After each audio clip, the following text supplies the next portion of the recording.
ladies and gentlemen, boys and girls, friends beyond the binary, hello and welcome. My name is Kristie. It is the stream. It's Sunday afternoon here at about 4:05 our local time. And the crime you just heard, which I'm fine to talk about for right now, just in case I get muted, was All Star, the good song All Star by Smash Mouth, except every note was C. Every single note was the note C. So there's a couple of reasons I did that. First of all, we're going to be playing Magic the Gathering today. We're playing the Throne of Eldraine, the new set that came out, which I'm very excited about. The core conflict in the story of the set is the court versus the wilds. So the court is made up of like faux kind of Arthurian legend ideals, the wild being fairy tale creatures and shit like that. And it's not Shrek. It's absolutely not Shrek. So I went with All Star, and I went with All Star, but every note is C because I think that's the one that's not going to get muted by YouTube automatically. We'll see how it goes. So those are my reasons for subjecting you to a crime. Anyway, we're going to play, like I said, Magic the Gathering. Let me hit some buttons to bring up MTG Arena and hope that it sizes correctly. Because now that I have this new monitor, it's not been doing that the way I want. Let me hit some buttons for Streamlabs too, so that you can see what I'm seeing. There we go. That looks fine. That doesn't look awful. It's preparing assets. It does that. I don't think it needs to do a big install, although that's something I probably should have checked before I went live. They did all the pre-work for loading in the cards a while ago, a few days ago when they did their preview event. So it shouldn't have to do a bunch. There it is. While I'm thinking about it, let me get some music on. So this isn't going to be quite so quiet. Like I said, Throne of Eldraine's happened. It actually releases next week, I think. Or no, it was yesterday. Yesterday was the pre-release stuff. So it should be available at your local game store, I suppose. But I don't play paper Magic anymore. It's just me, or does Throne of Eldraine seem like Shadowmoor, but not as good? I don't know that much about Shadowmoor. Throne of Eldraine, it seems like a lot of fun. I like Arthurian legend, and I like fairy tales, and I'm going to watch them butting heads. They're just kind of stuck behind the bit goal there. Hi, Jamie. It is pretty gay here. Trying to figure out what I want to do with this music bar so that it doesn't interfere with the goal thing. I just put it right in the... Ew, no, not that. Control Z. Control Z, please. Whoops. There are at least 3 gays. I don't, I've not taken a survey or anything. So I'm just gonna hit this button. So hi Bad Road, hi Jamie, hi Mox. Let's open some goddamn cards. So this is a sealed event. We have 6 packs. We're gonna crack these open, or rather is going to crack all of them open at the same time for us. Which sucks a little bit, but then we're gonna have the contents of these 6 packs, so we're gonna make a deck with them, and then we're going to battle them in competition with other people who have done the same thing. So I think this is just going to show us our rares, yeah. Lorwyn and Shadowmoor was a set with no human characters, and the plane cycled between good and evil periods. One of the big bads was a fairy queen. That actually sounds rad. As I understand it, Eldraine's different, because there's definitely human characters in Eldraine, because it's mostly human knights on one side, and then fairy tale monstrosities on the other. So that's cool. Again, it's not Shrek. Let's have a look at our damn ol', Oh, someone, by the way, could tell me, please, if the Deckmaster extension is working. You should be able to mouse over on your Twitch page the cards and see a larger version of them. But yeah. It does seem better when you point out it's Arthurian. It's, you know, it's got its own thing it's doing, but it is still higher fantasy than Magic the Gathering is. Let's look at our rares. We have Sorceress Spyglass. As it enters the battlefield, look at an opponent's hand, then choose any card name. Activated abilities of sources with the chosen name can't be activated unless they're mana abilities, so we can just absolutely scrap a card. That's good. Acclaimed Contender, one of the knights. When Acclaimed Contender enters the battlefield, if you control another knight, look at the top 5 cards of your library. You may reveal a knight or equipment or legendary artifact, put them from among them, and put it into your hand, put the rest at the bottom of your library. That's good for searching for stuff. I haven't been able to get Deckmaster work since 2020 came out. I don't know how Deckmaster works. Yeah, so what should be happening is that Deckmaster should be reading the card information from the client-side information available on MTG Arena, and then posting that into its kind of temp file so that y'all can have a look at it. I don't think that's what's happening because the release notes, the last one is added in the first Ravnica set, so hey. I don't know how Deckmaster works, but nothing works right on my computer because I have a bunch of restrictions on scripts. Yeah, it sucks that wanting your security and privacy means that just a bunch of stuff doesn't work anymore. We got Folio Fancies. Players have no maximum hand size. Oh, I think I've seen this one. For 2x, each player draws X cards. Each player, not just me. And for 2 and a blue, each opponent puts a number of cards equal to the number of cards in their hand from the top of their library into their graveyard. Oh, okay, that's the combo. So you make them draw, 14 cards, and then you make them mill 14 cards. Hey, thank you for the 5 bits, Jamie.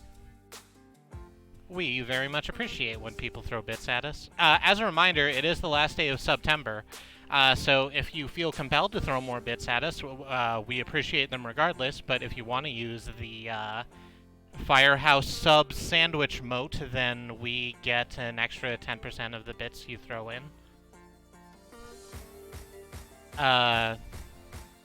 Folio goes well with the Narset Planeswalker that keeps your opponent from drawing more than 1 card each turn. Oh, so you can just stamp them out. That's actually very good.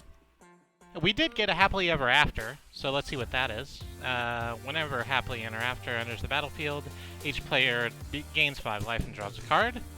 At the beginning of your upkeep, if there are 5 colors among permanents you control, there are 6 or more card types among permanents you control, and or cards in your graveyard, and your life total is greater than or equal to your starting life total, you win the game. Wow, that is, that's rough to put out. It bothered me that you were 1% below 200%. Well, we appreciate it.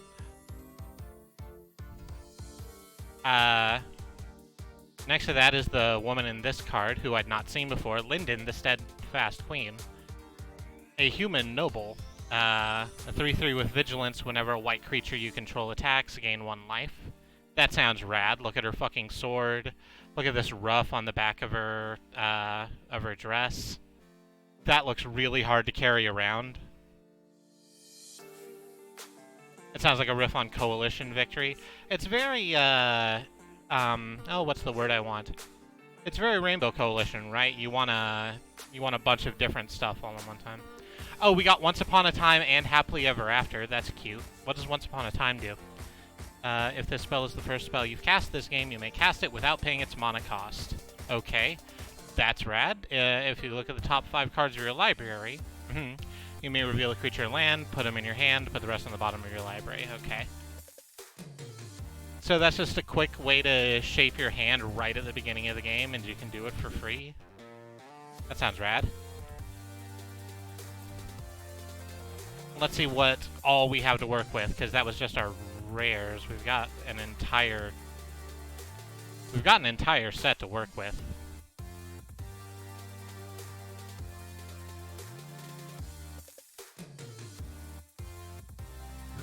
Trying to... Oh, hey!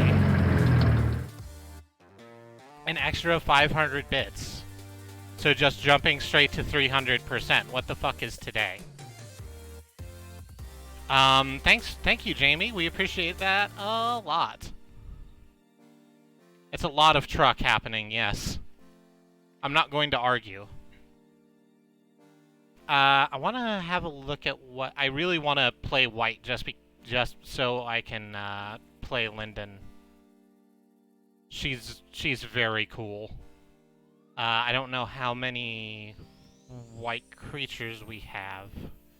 We do have an ox. A couple of knights. We got a few knights and a bunch of soldiers. We got a fairy guide mother. 20 days hath September. Sure. April, June, and Turkey, Vember. I think that's how that goes. It's been a while.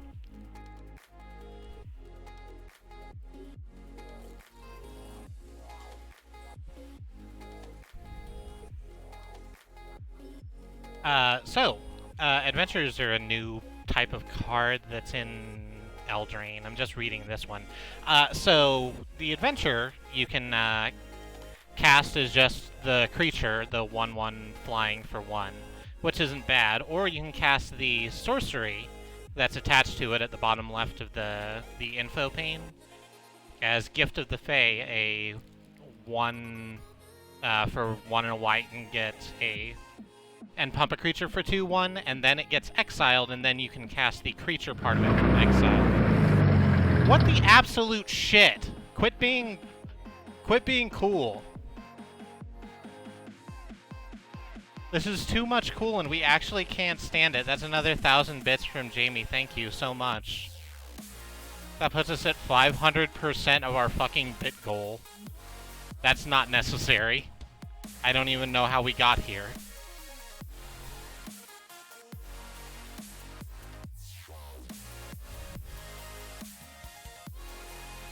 Yes, I'm sorry that I just did that way, but we're very appreciative. Thank you, holy shit.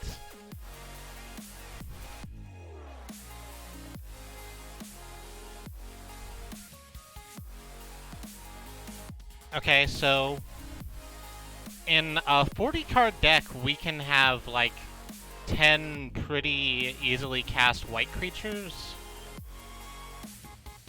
So I really think I want to put white on our deck. Let's see what else we have. Merfolk Secret Keeper. Target player puts 4 cards of their library into their graveyard, and then it's an 0/4.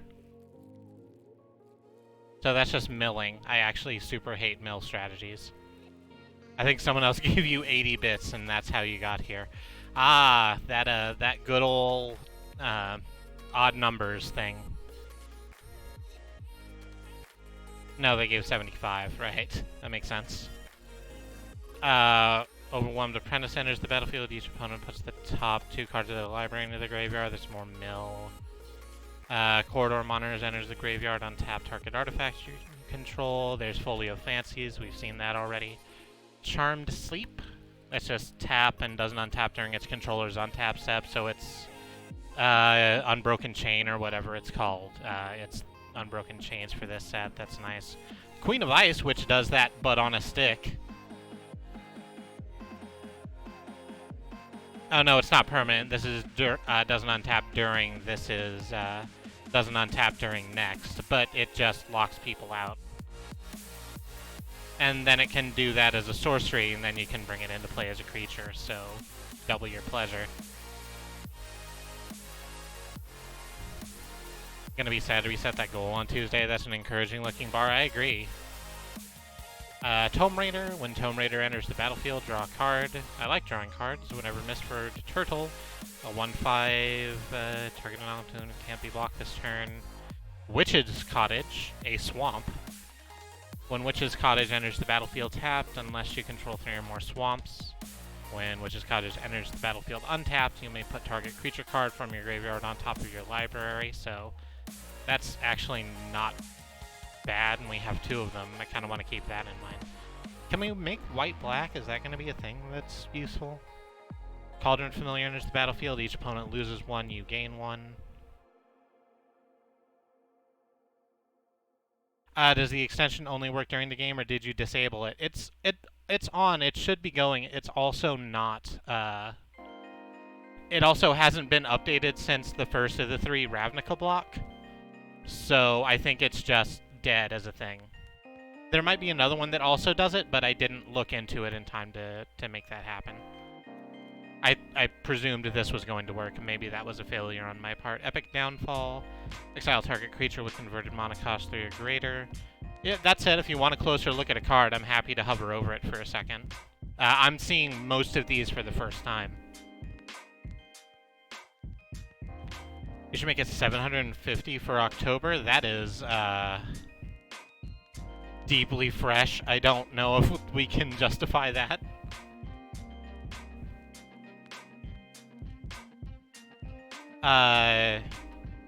Deckmaster is what Skybills uses on her streams, but I haven't gotten that working there for months. Yeah, I think that's about the size of it.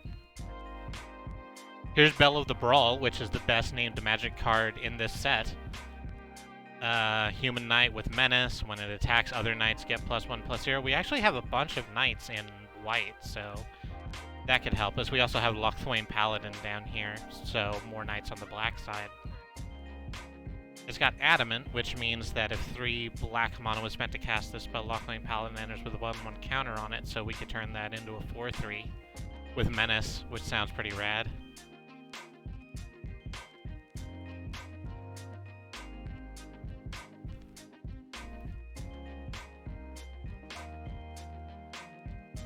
You'll hit it. I would like to believe you, but it's always we're trying to make a nice little ramp. You know, we don't want to set our goal obviously higher than we can make to try and guilt people into giving us more. That's not cool. We absolutely appreciate it. It's mostly just trying to see what we can make and, you know, kind of usefully get to a payout, because Twitch has a threshold. Here is Forbidding Fruit. Target player draws 2 cards and loses 2 life. If at least 3 black mana was spent to cast this spell, create a food token. Food tokens are a new thing. You can pay 2 and tap them to just gain 3 life. Reaper of Night. You're a costly fellow. What do? You can harvest Fear, which makes opponent discard 2 cards and then bring it into play as a 4/5. Whenever a Reaper of Night attacks, if defending player has 2 or fewer cards in hand, it gains flying until end of turn. Oh, so the discard actually works along with it. So you can get them to discard down, and then once they're out of cards in hand, you just swing at them with a giant flyer.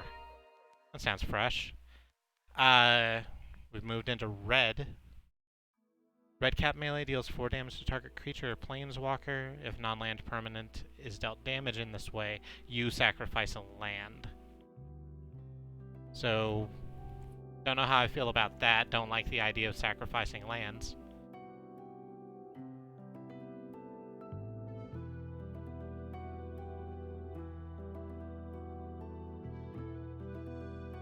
I think Wednesday is the first stream, yeah, and we're gonna celebrate Anniversary Tuesday, which is nice. It's been 3 years. It's been 3 years since we were together. We've been married for 2. And I'm still happy for it every day. October goes from our anniversary to Halloween, which makes it a pretty rad month. Rimrock Knight. Can't block is a 3/1. This is just called 7 Dwarves. 7 dwarves gets +1/+1 for each other creature named 7 dwarves you control. A deck can have up to 7 cards named 7 dwarves. We have 1, so that's thoroughly fucking useless. But that's really funny. Yeah, Katie has mentioned that if there are 7 dwarves out there, they're all 9/9s, which, Jesus Christ. 8/8, oh yeah. It is each other creature, not each creature, so it doesn't count itself. Thrill of Possibility, as an additional cost to cast the spell, discard a card, draw 2 cards. Seems fine. Blow your house down. Up to 3 target creatures can't block this turn. Oh, 3, like the pigs. Destroy any of them that are walls. The flavor in this is so fucking good, and I love it so much. You can't have more than 4 copies in your deck. Not unless it says something like this, because 7 Dwarves specifically says deck can have up to 7 cards named 7 Dwarves, so it's going by the card text as opposed to the game rules text, which is always the thing. Yep. I'm imagining a deck with 7 Dwarves, 4 Spark Doubles, and 4 Quasi-Duplicates. Just have 12 7 Dwarves out there, and they're all goddamn 15/15s? 14/14s. Brimstone Trebuchet, I've seen this do work. It's a defender with reach, and you can just tap it to deal 1 damage. Whenever a knight enters the battlefield under control, you can untap it. Up to 19, so 21 21s. I could not math that quickly. That's a hell of a fucking thing. Here's Mad Ratter.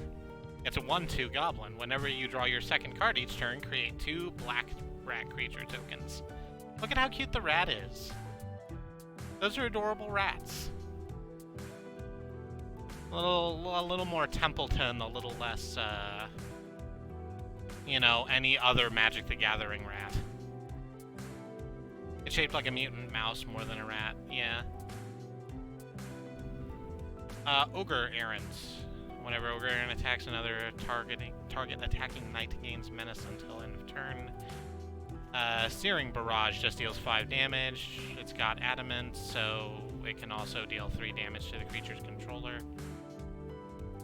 Flaxen Intruder. Look at how fucked they made Goldilocks look. She's got no, seriously, she's got a bear trap around her back. She's got Papa, Mama, and Baby Bear heads on her wall. And she's carrying this fucking blood-stained sword. Jesus Christ. Oh, I didn't notice this flavor text either. The middle blade was just right. American McGee's Goldilocks. Hey, Andy. Thanks for dropping in. We're just deciding. I'm looking over the cards like I haven't already decided to go white-black. But, so you can just play this as like a 1/2 for 1.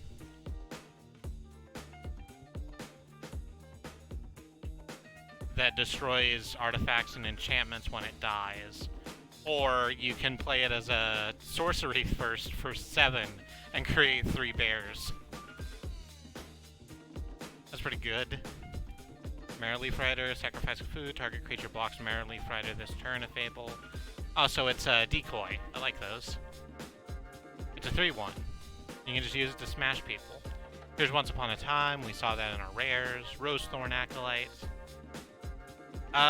You can add 1 mana of any color for 1, or you can play it as a creature to add 1 mana of any color for tap. That's not bad. Sacrifice a food is a weird phrase for Magic, but food's a whole, like, sub-theme here, and it's super interesting. I don't think we got any of these cards, but there's creatures that do, like, weird, cool things with food. Or I guess Marrow-Leaf Rider is one of those, but... Have you shown the Gingerbread Golem? I don't think we got Gingerbread. I think... Or maybe we did. I think we did. I'll show... It'll be in the artifacts, which is at the end of the line. Here's a Spore Cap Spider.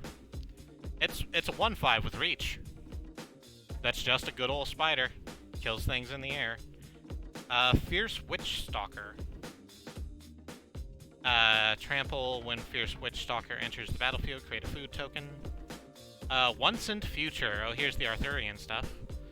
Return target card from your graveyard to your hand. Put one other target card from your graveyard on top of your library. Exile once in Future. If at least 3 green mana was spent to cast this spell, instead return those cards to your hand and exile once in Future. Outmuscle, put a 1/1 counter on target creature you control, and then fights target creature you don't control. It's got Adamant, which gives the creature indestructible. That's good. This is, in fact, just like Garruk. No, that's not Garruk. It's just a knight suplexing a bear. That's literally just a knight German fucking suplexing a bear. Which is wonderful. Tall as a beanstalk. It's Brock Lesnar. My client. Enchant creature gets 3/3, has reach, is a giant. Sounds rad. Twin Veil Treefolk. You can put 2 1/1 counters on a creature and then bring it out as a creature for 6/5. Oh, here's Savvy Hunter. I was wondering if we'd get Savvy Hunter. I already have 4 because I won one of the preview events. Here's a fun fact. Whenever I snap like that, when I'm trying to remember things, I always have to remember to put my hand close to the mic so it picks up. Whenever Savvy Hunter attacks or blocks, create a food token. If you sacrifice 2 food tokens, you can draw a card. But it does say sacrifice 2 foods, which I guess was easier. That's templating that feels weird. Oh, there is food that's not tokens. Like Gender Brute. Here's a Deathless Knight. It's a Skeleton Knight. It's a 4/2 with haste. Whenever you gain life for the first time each turn, return Deathless Knight from your graveyard to your hand. We are absolutely running this. Because it says Golgari mana at the top, but you can fucking pay that with swamps. I'll pay 4 swamps for this son of a bitch. I like how cards that make tokens show you the tokens when you mouse over it. Yeah, I really like that too. It's a good visualizer to make sure you know what you're looking at. Grumgully the Generous. Each other non-human creature you control enters the battlefield with a +1/+1 counter on it. That seems fine. Inspiring Veteran. With a kid in his lap. Wearing his helmet, presumably. Other knights you control get +1/+1. I would really like to run this, but I don't think we're going to do red. Fireborn Knight. A 2/3 with double strike. It can get +1/+1 till end of turn if you want to pay its casting cost again. Thunderous Snapper, a Turtle Hydra. Jesus, look at how many heads this turtle's got. This is too many heads for a turtle to have. That's 1, 2, 3, 4, 5, 6 visible heads. There's probably more. That's a lot of those.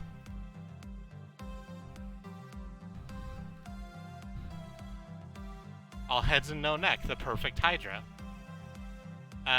Tournament Grounds is a land. You can add to cast knights or equipment spells. We probably run this. Here's Ginger Brute. I knew I saw it in the artifacts. Ginger Brute. It's a food golem. Ginger Brute can't be blocked by this turn except by creatures with haste, because you have to be as fast as the gingerbread man.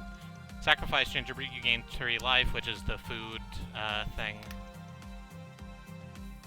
The flavor text, the unlabeled vial, was not vanilla extract after all, is fantastic. I too am a food golem. I think basically we're all food golems when you get right down to it. We're made of meat and we're animated. I think that's just what that means. Run as fast as you can. You can't block me, I'm the Ginger Brute man. Tournament Grounds is a tri-land, but you can only have it spend colored mana on knights or equipments. We're going to be playing a lot of knights and equipments, so I think that's fine. We're gonna do that. Bats are meat. We got a Golden Egg.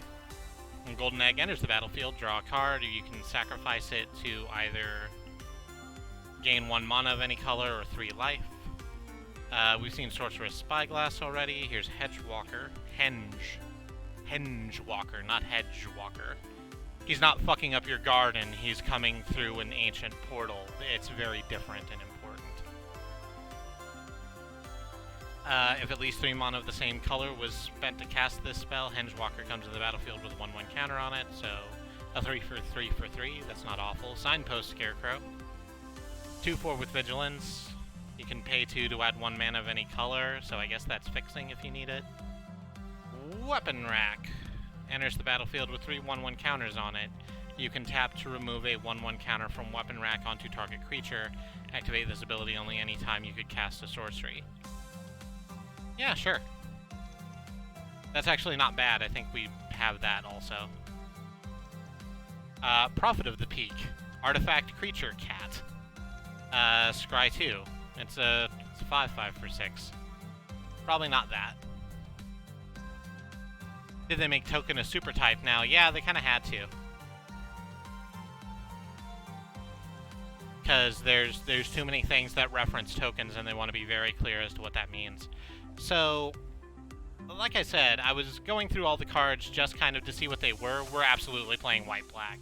So, let's just load this up with everything and then we'll make cuts.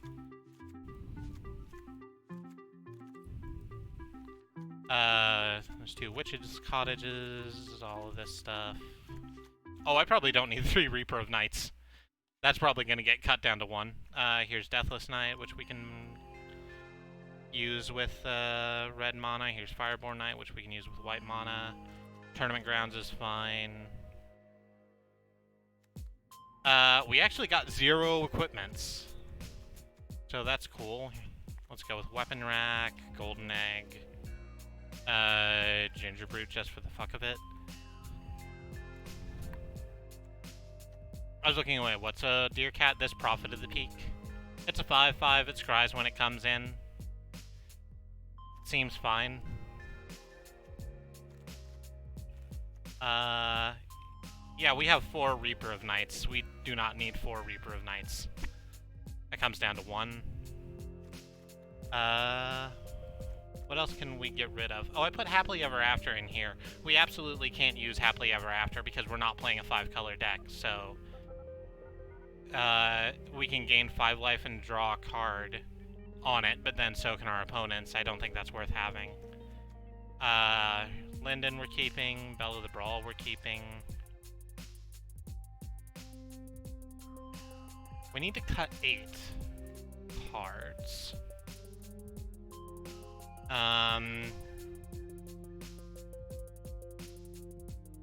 Jamie just earned a new 1K bits badge. I wasn't aware that was a thing that we had, but hey, we've got it now.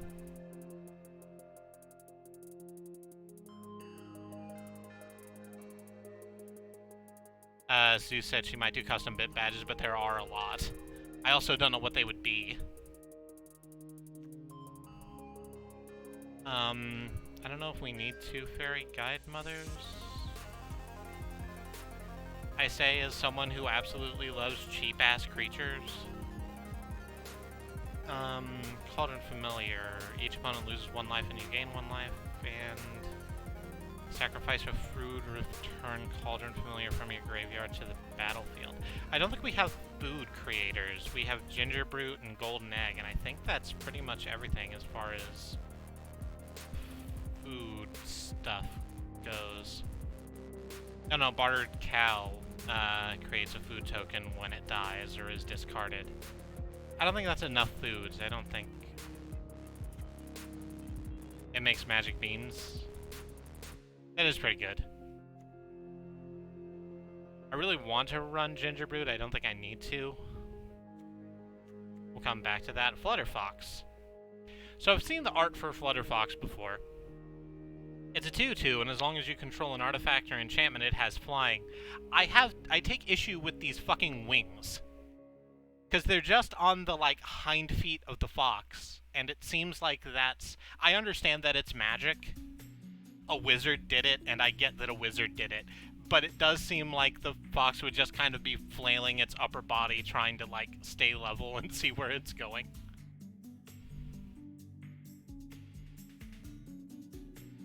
Flutterfall, a very big waterfall. I can't do that voice.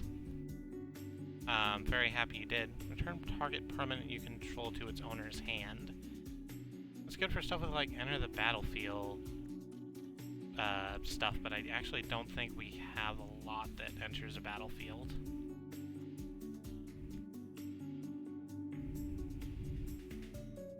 Claimed contender, I guess.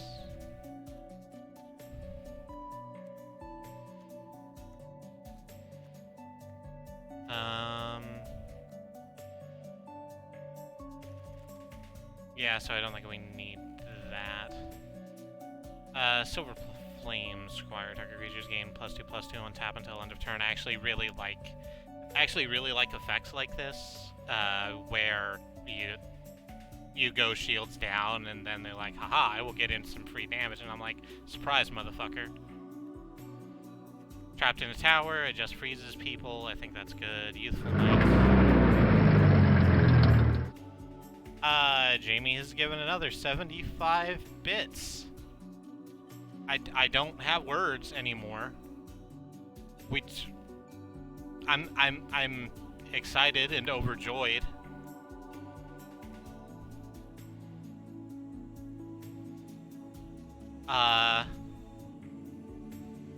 I don't know what we've done, but I hope we can do it more. I don't think we need 3 Malevolent Nobles. It looks like our curve up here has a lot on the back end. What do we have that's doing that? The 4 mana bar is actually quite high. Silver Flame Ritual, put +1/+1 counter on each creature you control. And they gain Vigilance until end of turn if it's adamant. I think that's fine. Bartered Cows, just a 3/3 that creates food. I actually think I'm fine taking the food bit out. Where are we going to put all these trucks? No fucking idea. Ardenvale Paladin seems fine. Oh shit, we only need to cut like 3 more.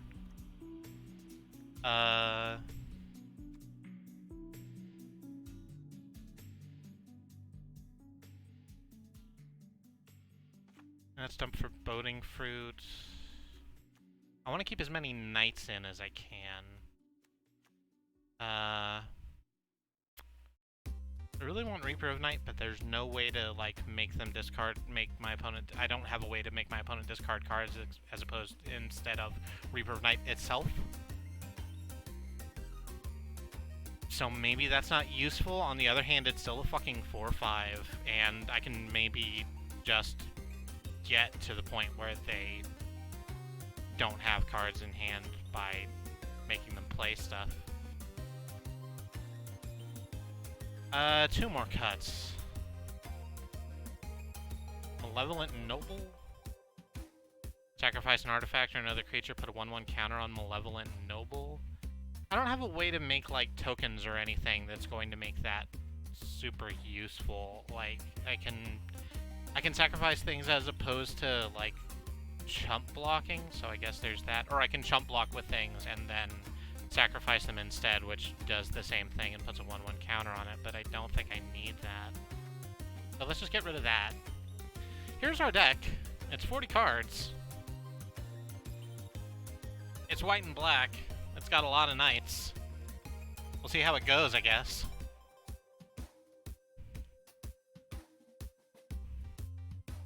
Get a nice bottle of whatever you like drinking for your anniversary.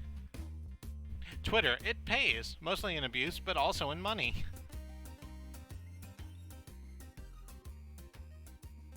I have to save up for a year to get my favorite and then pirate in the state. Yeah, absinthe is still one of those things that's difficult to get here. Like good absinthe. Alright. So that's that. Let's change the color, the deck box real quick to Linden. Because she's real rad and I want to see her as much as possible. And let's do the fighting.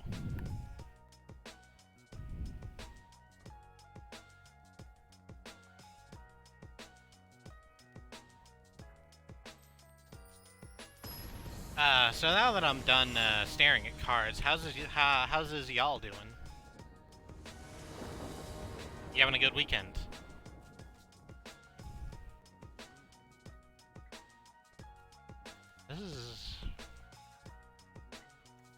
This is absolutely all right. I usually like keeping more lands, which is making me feel like mulliganing, but we can play Gingerbrute first turn, and then we can play Flutterfox, so it'll have flying because of Gingerbrute, and I think that's fine.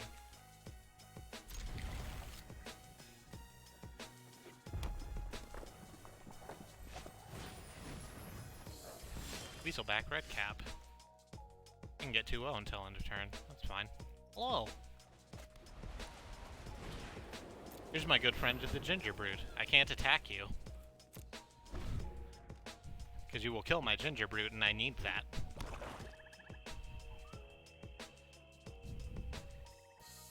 Mox is still sicky, but doing some planting. I'm sorry to hear that. People are randomly DMing Jamie porn. I also am sorry about that turn of events.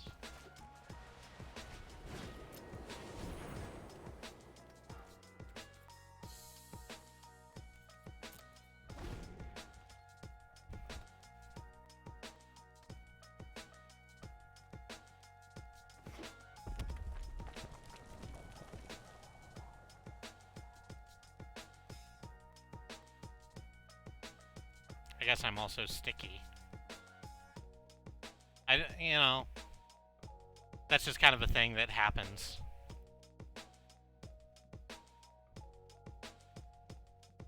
And also a lot of, like, transphobia. Yeah, that sucks. Aw, oh, dang. Oh, that sucked. I really like that fox.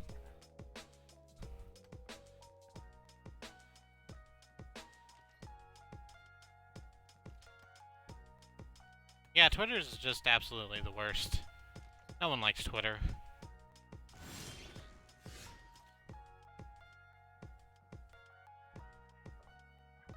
I'll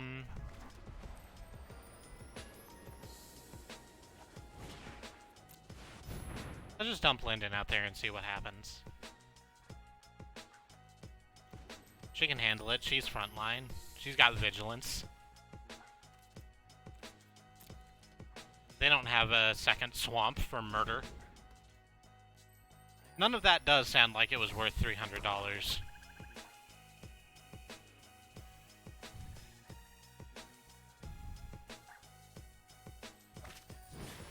Oh, well.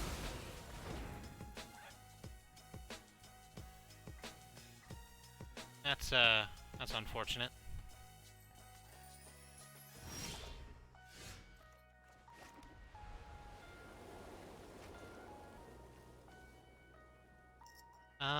Let's do this way. Let's play the adventure and give Gingerbrute some flying.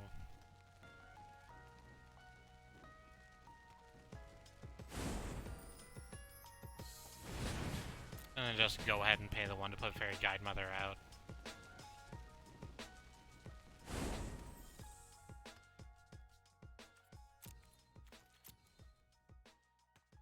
No, just swing in with Gingerbrute. Take 3. Thank you for the quote. I don't think I've seen it pop up, but a quick reminder to help keep the quote bot growing. It has popped up. Okay, I just must not have noticed it.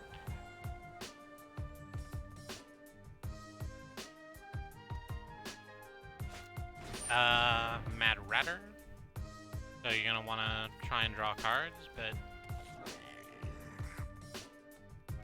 Speaking of cards, you're almost out of hand. What do you got left? And, how's it gonna triangle with my 2/5? Yeah, go ahead and swing in. I'll take 1. I don't think you can pump it. You need a red for that. Yeah.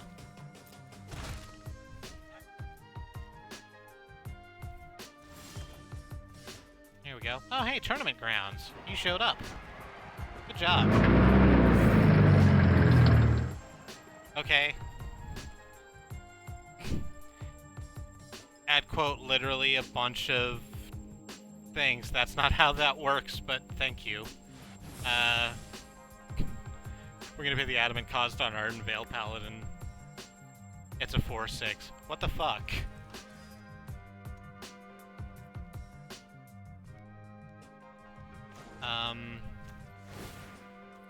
Just gonna swing in with Gingerbread. Thank you for another 500 gay bits. This is $30 and change we've made over the course of the month, which has done a lot of picking up the failings of our internet bill being like fucky. It broke. No, it didn't break. It's just that only mods have the thing. Only mods have the capability to add quotes because we don't want like just anyone throwing in quotes. We're looking into seeing if we can't make it so that VIPs can also do that.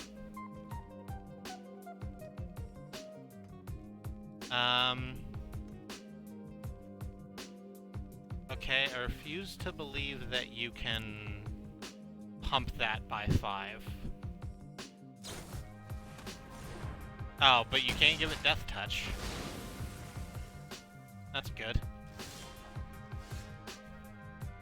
VIPs can't, but I can add regulars. Oh, that's good. We're just gonna have a second verse same as the first.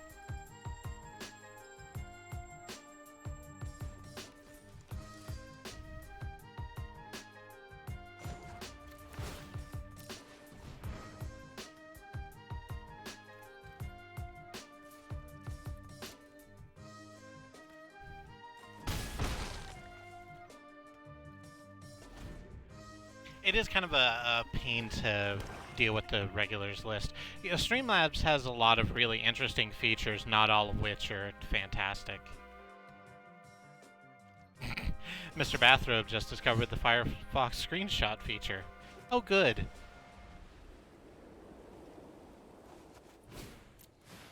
I look forward to seeing all of the cool pictures your cat took.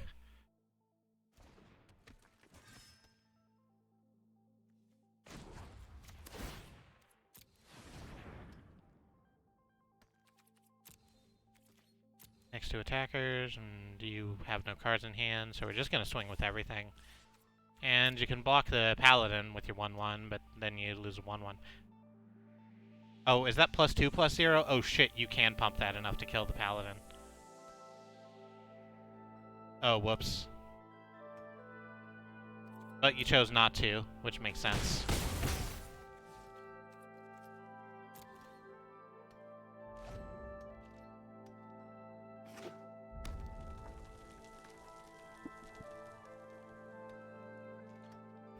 And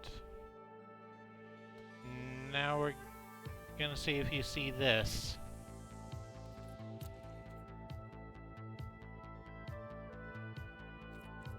Your cat's full name being Terrycloth Sparta Infinitude Bathrobe. It's a hell of a name.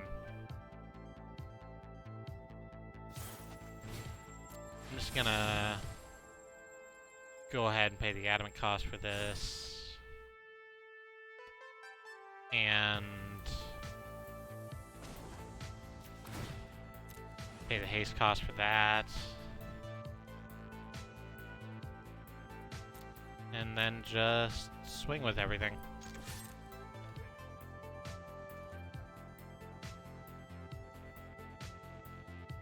What will it take to get you to play a public domain audiobook for your background music? I can't imagine that that's something I would do. Just 'cause that's a lot.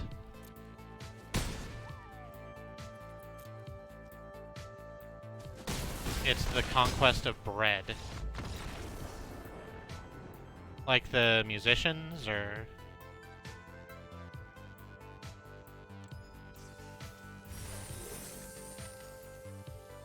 By Peter Kropotkin. I am sorry if I mispronounced that name. I'm gonna have a look at this deck again, because I didn't see one black card the entire time. Oh, which is actually fine. I didn't realize that I managed to cut my, like, the black involvement in my deck down to, like, Reaper of Night, 2 Locthwain Paladins, Umbrella of the Brawl, and Epic Downfall. There's actually not a lot in there. I'll tell you what else we're gonna do real quick, though. While I'm in here, I'm just gonna go ahead and be an asshole and add in my cool lands that I like. There was an event a little while ago where you could earn the ability to put the unstable, or not unstable, unglued? No, unglued was the first one. What was the second one? Unhinged? Yeah, the unhinged lands. So I absolutely went with that because I'm a huge fan of the Un-series. I just need 6 swamps. Let me get rid of those. Fantastic. The Conquest of Bread is an 1892 book by Russian anarcho-communist Peter Kropotkin, originally written in French. It first appeared as a series of articles in the anarchist journal La Revolte. It was first published in Paris with a preface by Élisée Reclus, who also suggested the title.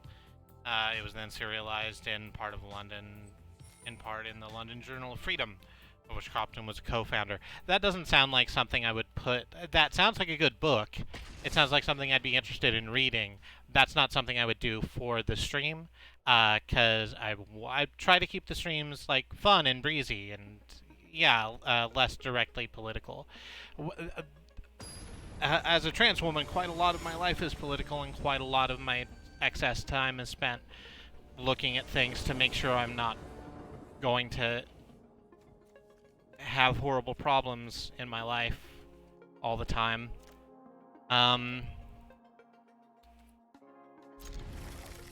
So I try and just have a break when I can, and the stream is when I can. Hello.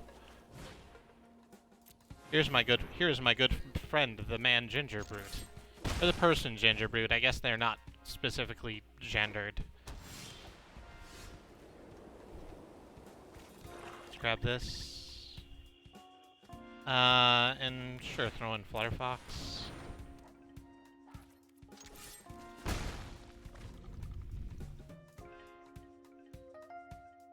Let me know if you want a copy. That sounds like something that I could just have access to. There's another swamp. What do we want to do? Target creature gets +2/+, turn around, tap it, or beloved princess with lifelink, or accused contender? Yeah, let's do this.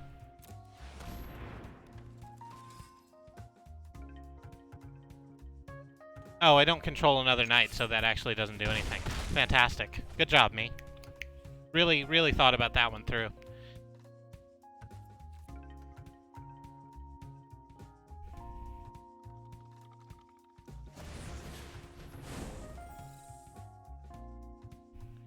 Fairy Guide Mother, just going straight for the 1/1.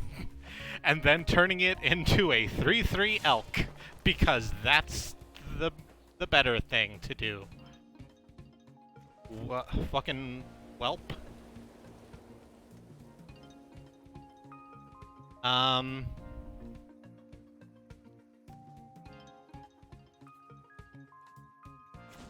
Let's tap this so it can get in with the haste thing. The other thing flies, and then I'm gonna beat the shit out of you with Silverflame Squire. I'm gonna send that on an adventure to make my contender bigger. Yeah. I have a collection of 35 different audiobooks and an Intro to Leftist Theory compilation I've been throwing at people for a while, which is in it. If that's at an easily available website link, that's something that I would encourage you throwing in real quick. It's a Locthwain Paladin. 3/2 with Menace. It can have lifelink if it wants. Let's put the Beloved Princess in there. Beloved Princess can't be blocked. I don't see a good reason to not play Silverflame Squire. And let's give Gingerbrute its haste thing and just attack with it. Just get in the 1 damage. For the past couple of decades, the folks making Magic have tried to make non-legendary cards gender ambiguous and possible. What about the non-binary legends?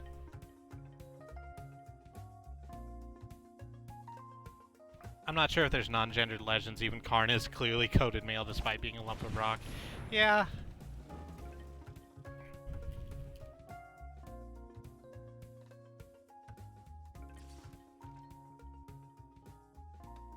I'm just gonna eat 3. Oh, you get to draw a card off that. That's really good. One or more non-human creatures you control to deal combat damage to a player, just draw a card. Yeah. That's just fresh. I can play Locthwain Paladin for its adamant cost, and then have a 4/2 with Menace.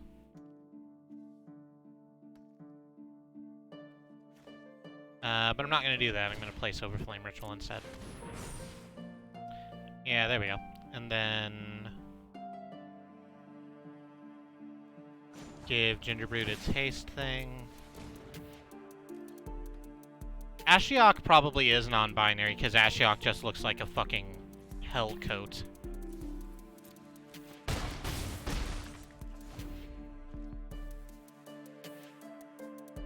You could argue that a lot of the dragons are non-binary, but again, coded male. I don't know if I necessarily agree with that. I think dragons are just kind of... Dragons, I say that, there's absolutely, like, books and shit that use pronouns to describe these dragons.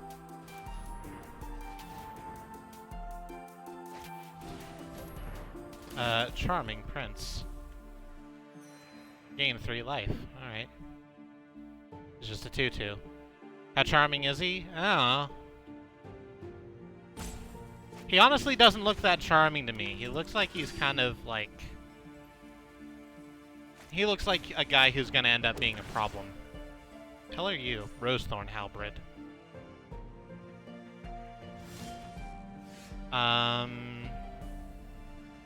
It's just an equip like you get.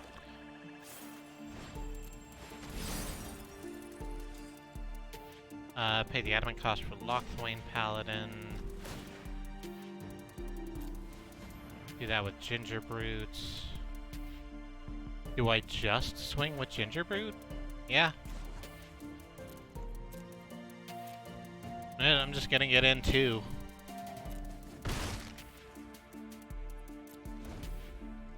Charming Prince does look like a zombie, yeah, a little bit.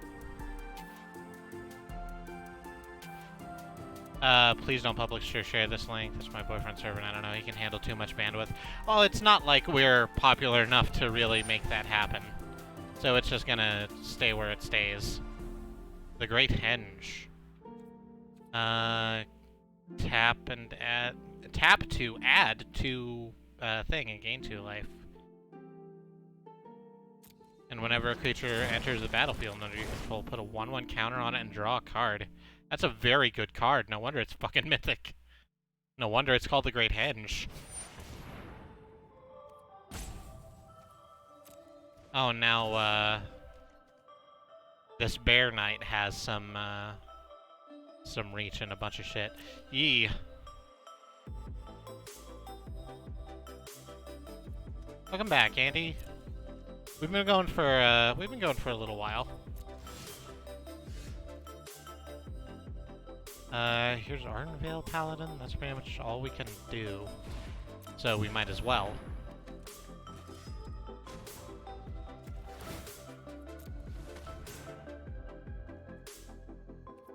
Now we go to combat. We go to attackers.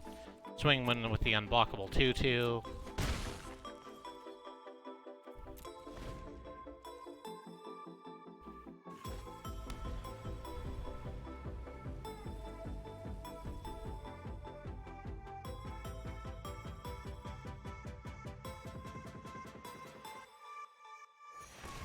Timestamp 6:02 p.m.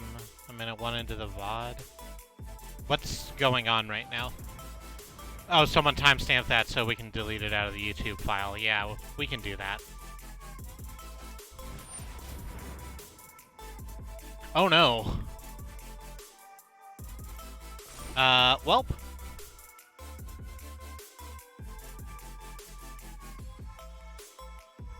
I'll tell you what that's done. What that's done is make Charming Prince tall enough to where it can't block my beloved princess anymore. So now instead of swinging for 2 every turn, I'm gonna swing for 4 every turn. Yeah.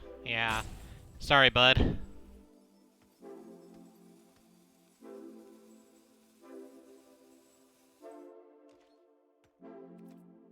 Pass 2 attackers, pass end of combat, becomes my turn. Exile target creature with converted mana cost 3 or greater. Sounds fantastic. Let's get rid of your flyer.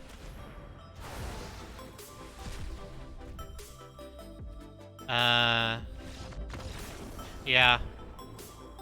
That makes sense.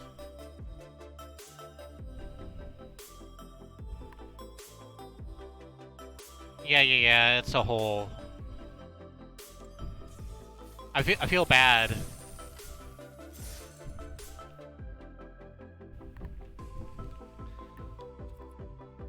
But, hey.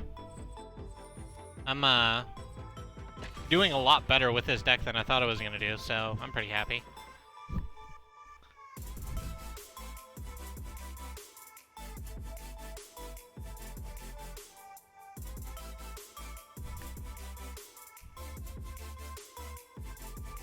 One more. What are we on? 3 wins? 3 wins and no losses? I think that's a new record for me in a sealed event.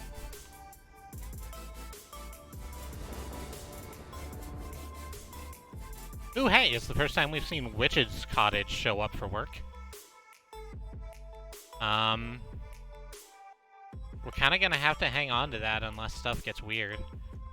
Actually, do we want to keep this at all? I mean, yeah, we can play Youthful Knight first round, and then we can... move into Bell of the Brawl, and then if we draw some lands... You can make Ardenvale Paladin or Fireborn Knight happen. Actually, probably not Fireborn Knight. Let's mulligan this. Ooh, that's not better. Ooh, that's not better. Shit. Fine. Fine. It's fine. It's fine. Everything is okay. Hello. Whoops. Hello is what I meant to say. Here is a princess, beloved by her people. She has lifelink.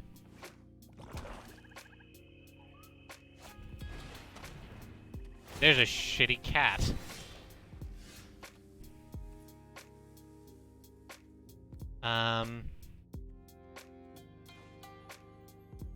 Welp. Let's just do it.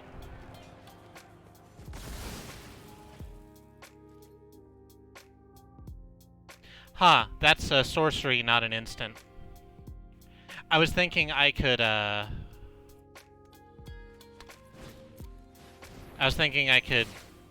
make a thing happen there, and then that didn't happen.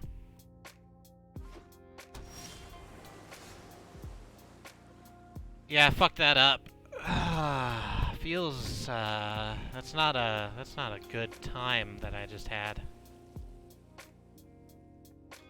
Not a good time at all. I think we're just gonna go ahead and play the Fairy Godmother. Just a nice 1/1 flyer that we don't have to think about. That's gonna be the end of my turn. I maybe should have played the Witch's Cottage. I don't have a way to make black mana. Yeah, I should have done that. Anyway. I did the reminder looping again by poking it. That's good.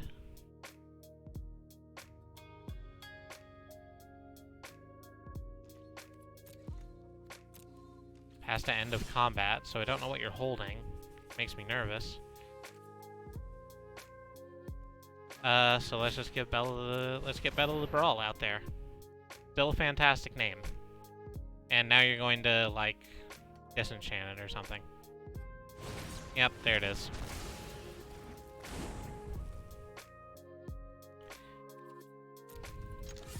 So we'll just swing in with the Godmother.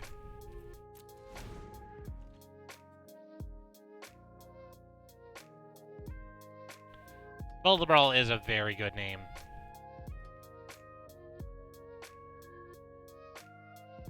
I want to be Bella the Brawl when I grow up.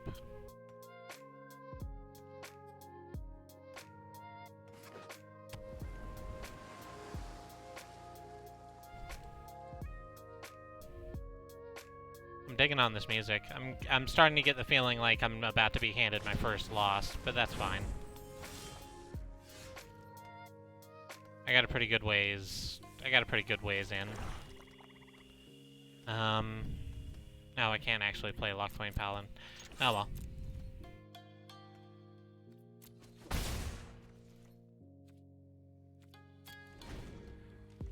Gotta wait till next turn.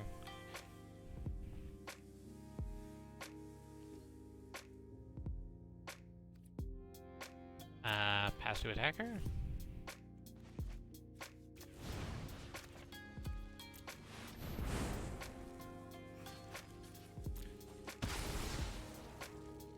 I thought you were gonna say about to be handed my first ass. I mean, also that. Bella the Brawl does sound like a WCW, like a... Oh, not John Hurd. What the fuck was his name? He was an advertising manager for Taco Bell, and then they brought him in to run wrestling. Because that's where WCW was as a fucking company. His major contribution to professional wrestling were two characters called the Ding Dongs, who were bells.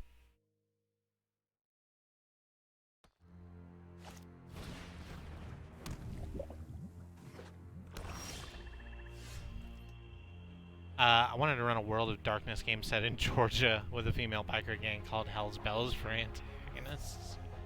That is very good.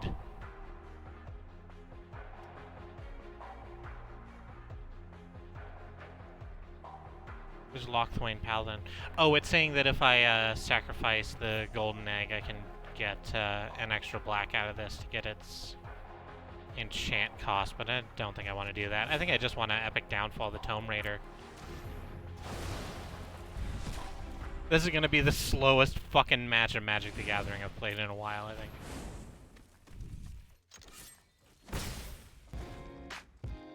I don't like it when Katie asks people if she can use their ideas for our role-playing game. It always makes me nervous.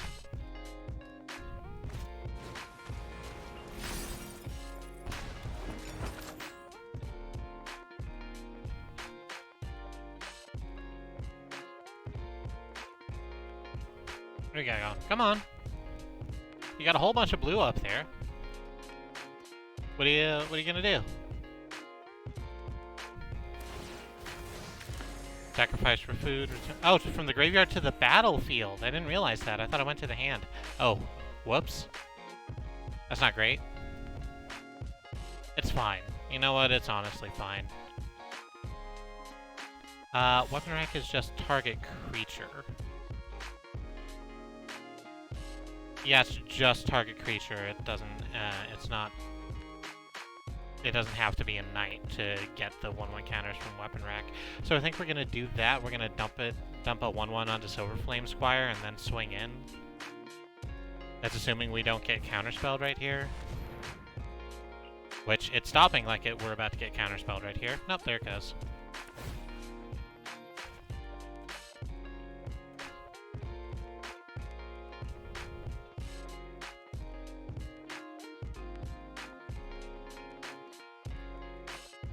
What are you doing over there? You're gonna sacrifice your cauldron to kill a squire? Hey, Xenon! We're playing a video card game. It's a good video card game, and I'm doing pretty good at it today.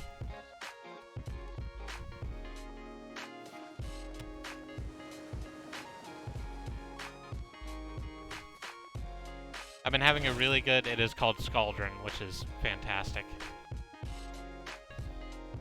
Scalding Cauldron, or Scaldron. Don't tell me you have a thing called Eye Collector. When it deals combat damage to a player, each player Puts the top card of its library into the graveyard. There's Wicked Guardian.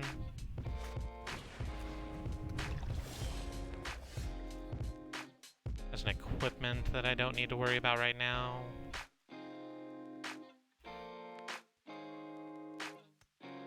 Let's start with the swamp. You're tapped out, so there's not a lot you can do. Do I want to play Linden and start gaining life for that?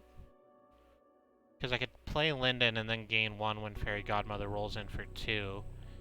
I have a lot of life. I think I want to play the big creature. I think I want to play the big creature with Menace.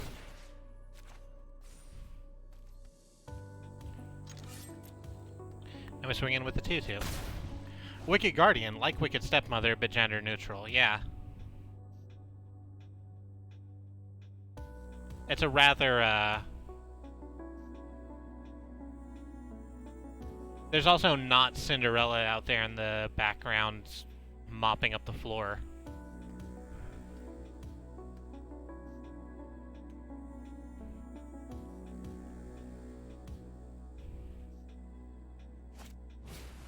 Charm Sleep. Ah, gosh dang it. What a complete asshole. Get away from me with your sleep effects.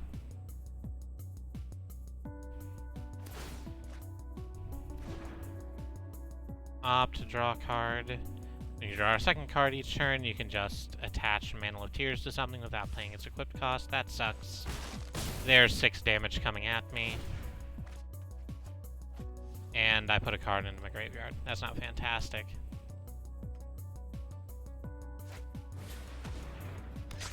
Giant Skewer. Oh, that would have been a great card to have. It would have been a great card to have that I don't have access to. That sucks. Okay. We can do this. Let's throw out Linden.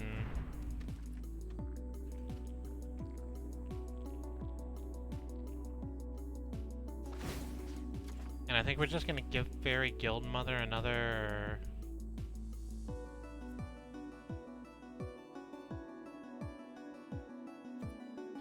Another thing, so when Eye Collector trundles in, it'll just bounce against it. I think that's what that is. Wow, there's a lot of quoting happening in here, and I also don't remember most of them.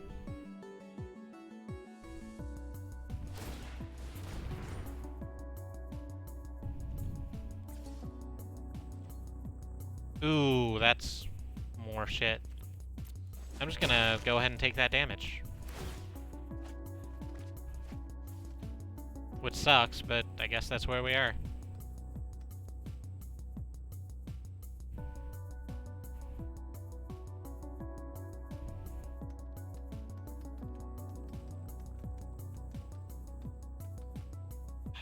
I'm wondering what to do with this last 1/1 counter I got on Weapon Rack. I can throw it on Linden and then...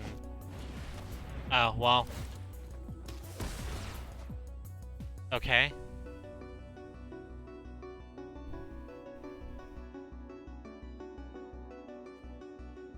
Oh, I thought that said sacrifice another creature. It doesn't. It's just 2 damage. Which Eye Collector can tank, so... That's pretty rough. Let's do that. Well...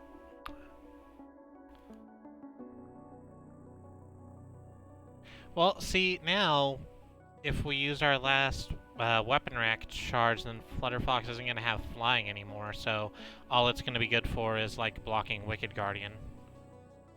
Which honestly isn't bad. I think I'm fine with that.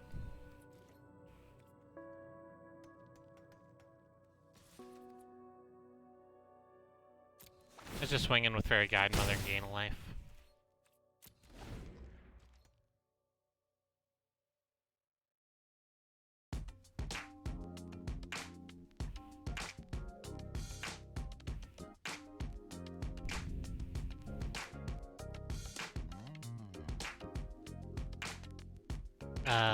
Xenon says I was looking at getting rechargeable batteries for my Omnicar, but it turns out it'll cost $20 for the batteries and $20 for the charger.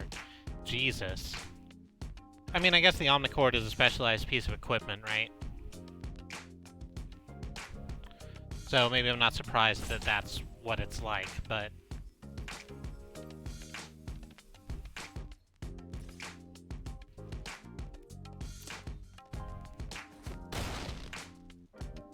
that is a fucking lot of money. I'm glad you're getting all of these planes off the top of my deck.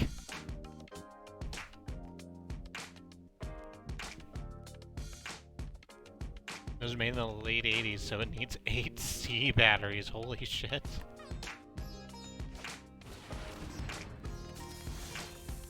What the fuck is you? And why do you have 8 1/1 counters? Oh, because it's an X cost creature. Yee. Reach and trample, huh? Reach and trample. That sucks a lot. That just blocks everything I have, I think.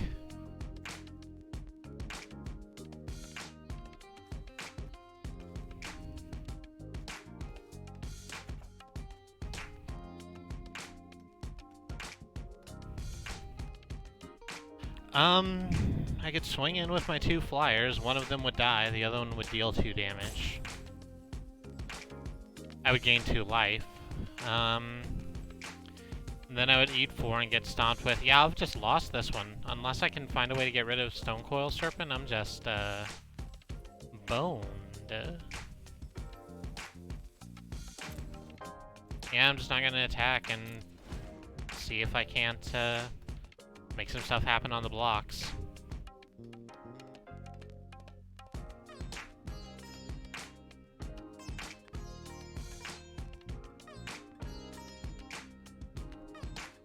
What the giant skewer you have? Yeah.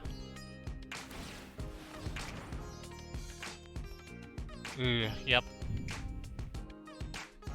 No, that's just dead.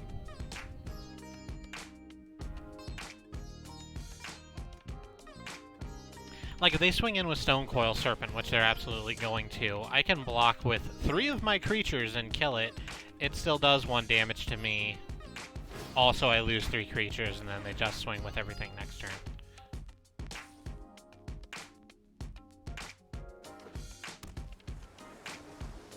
No longer the case, because it's an 11/11 now. I would have to kill all of my creatures to destroy it, and if they swing with everything, it's just dead. Well, we've had a good undefeated streak.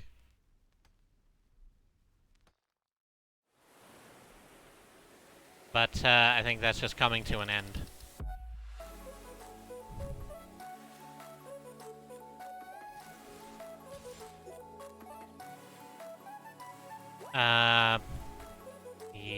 Yep, good game.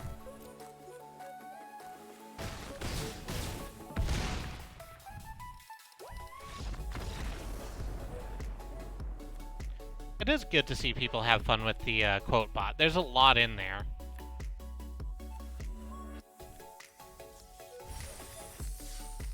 Oh, hey, we got to the daily reward. That's good.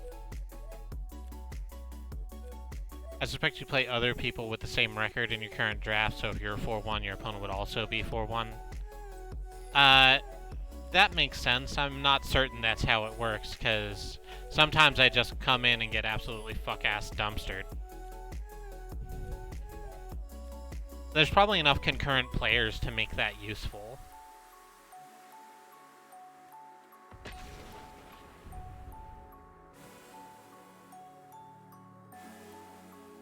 I fixed my quote bot so regulars can use it. Yeah. We need to figure out how to make that happen. Which I feel pretty sure I can do on Streamlabs OBS over here. I just haven't gotten around to it. I'm iffy on doing it. Alright. We can talk about that.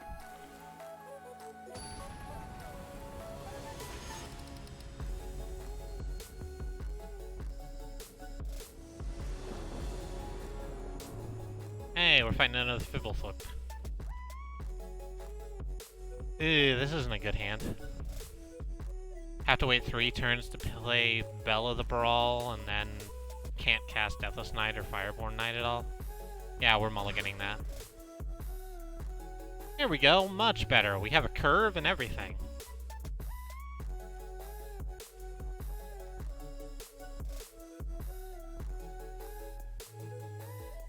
Yeah, Deathless Knight's still going to be a bit of a trial, but hey, we can get there.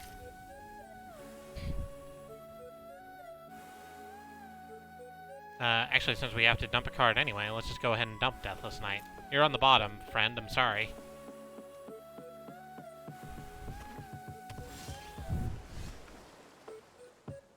Hello. Here is the planes that I have. Also, please meet my fairy guide mother.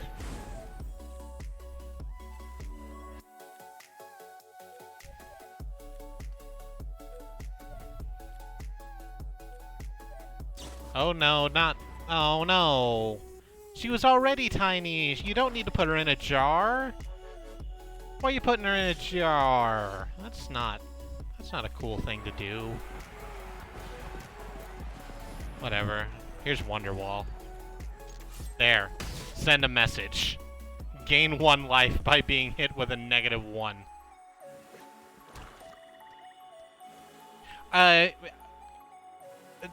It says -1, presumably just to show like how much you would have to pump it to get it to where it is. I don't think it matters. It's still 0. It's still functionally 0. We do have fortifying provisions. We'll see how that goes. I get to create a food token, and all of my stuff gets another, you know, thing. I guess Fairy Guide Mother's good as a blocker.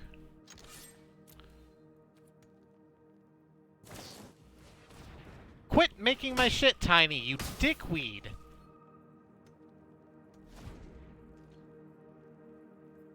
Absolute fuck chump, this person. Okay, well, I get to discard 2 cards now.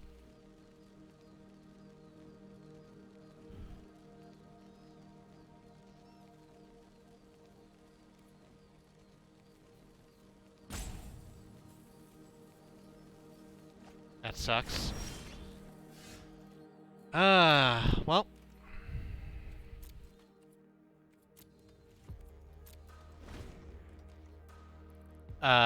It might also matter for stuff that cares about total power among creatures, which creature has the lowest power. Yeah, maybe, but I think total power is one of those things where it's going to... There we are. Thank you.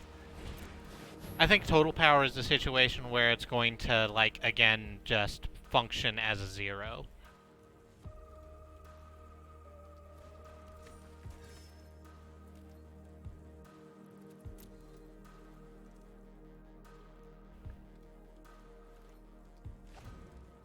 Oh, that's a good quote. We might end up missing it. I don't know what's going to... Fuck off! Did you take nothing but removals? Is that all that's in your fucking deck? Yes, it is, because here's Folio Fancies.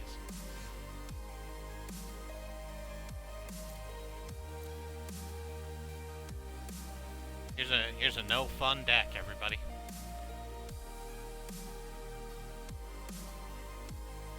Yeah, it's one of those I don't want to let you play the game decks. Which happens. I just gotta suck it up, I guess.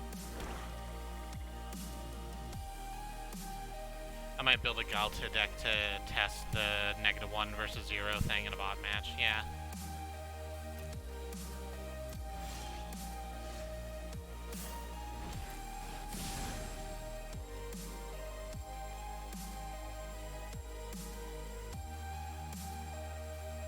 Alright.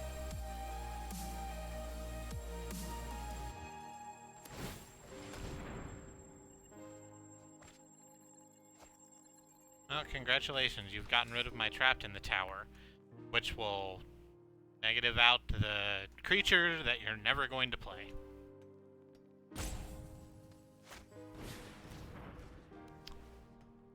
And it's tiny again, but hey, guess what? It was big enough to where it can be tiny and still do damage. So I have a damage-dealing creature on the board, everyone.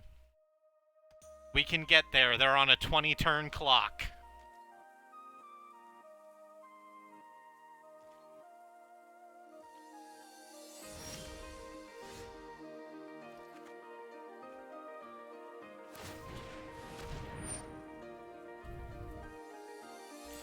Alright, fine.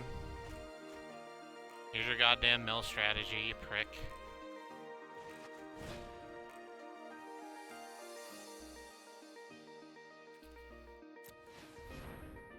Here's Beloved Princess. So it turns out that I thought that So Tiny's like -6, -0 thing was a function of adamant, but no, it's madness. I have 7 or more cards in my graveyard, and now nothing has a thing. That's cool.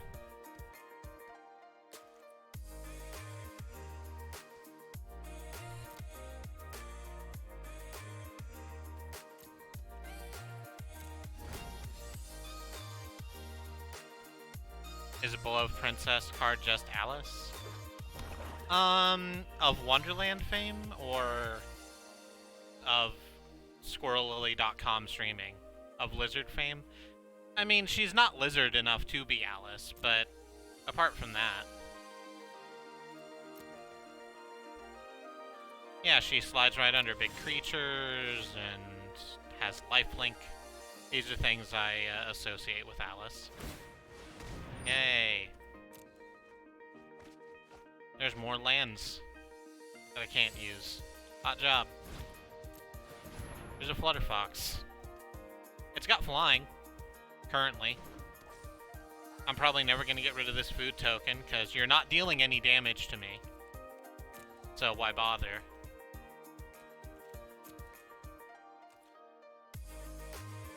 Hey, there we go. On the board.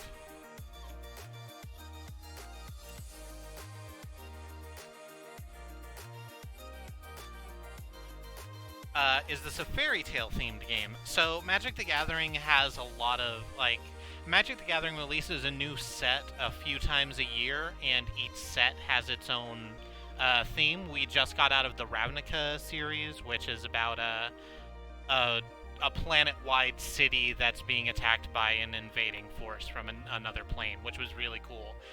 This one is much more fairy tale, yes. It's about Arthurian legend and turn into a pumpkin. Return target non-land permanent to its owner's hand and draw a card. You can make a food token if you want, but whatever.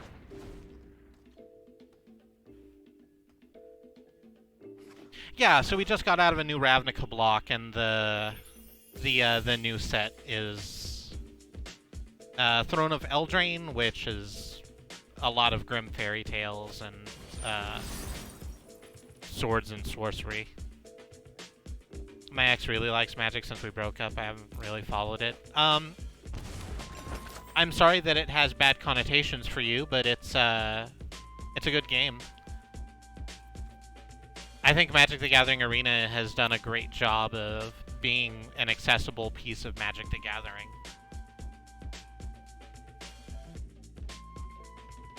Ravnica just dropped when we broke up. That sucks. Here's another thing, and now you're gonna do that. Sure are.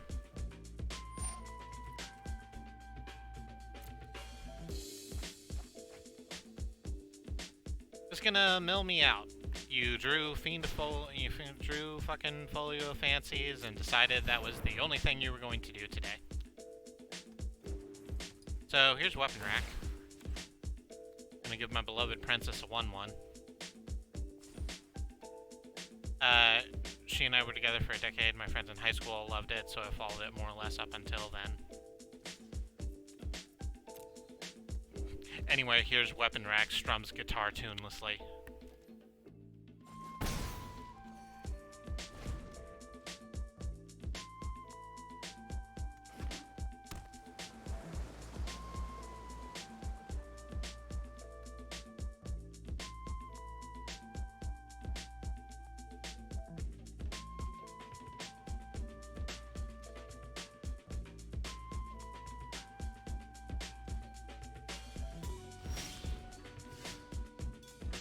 my turn, I draw a card, you activate your stupid folio. There it is. Good job.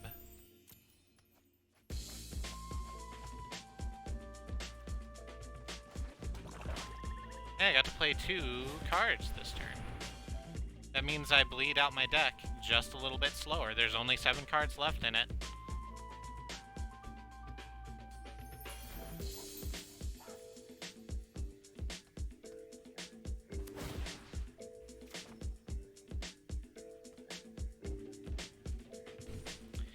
If I have a double holster in my Brock, can I call them my weapons rack?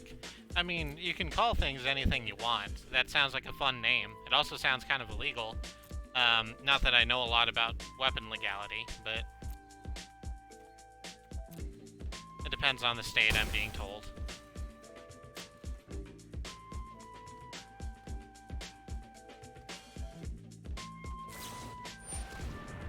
Oh, you're gonna turn that into a pumpkin too, huh?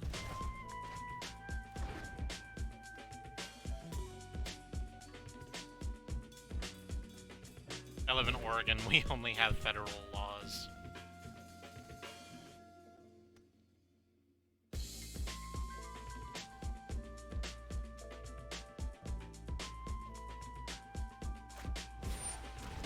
Piper the Swarm. Hey, you played a creature! They're in your deck! I was so worried. I was worried that you had no friends. But here's one, it's Piper the Swarm. And Piper the Swarm makes rats. Good job.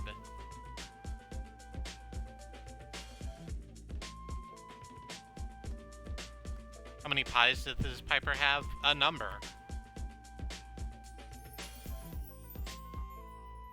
Oh, that's good. I forgot about the second line of text on this.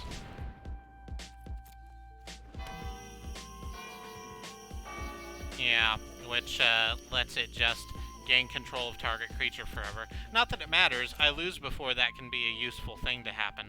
But, hey, what are we gonna do? There, you put a thing on Midnight Clock, and then I draw a card, and then you activate Folio, and it drops, like, another 4 cards off of my thing. And I lose when it comes to my next turn, so I don't know why I'm bothering to play cards, but, you know, I'm here. Might as well. There's Fireborn Knight. It's got Double Strike.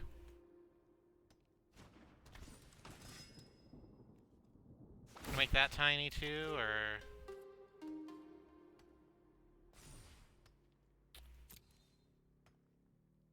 we go to next. Next. Oh, Weapon Rack doesn't go away when you get all of the 1/1 counters off of it. That's something I wish I had known. I could have just, like, done some stuff. I don't think it would have helped me last game, but eh. There's Midnight Clock again. Now you just go ahead, you should just go ahead and activate your Folio on my turn. Because it'll get rid of the last 2 cards. Yeah, there it is. And then it'll,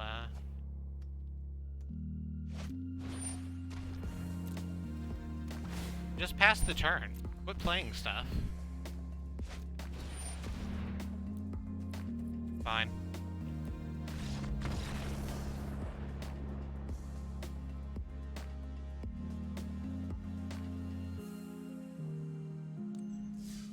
Yeah, well, it happens.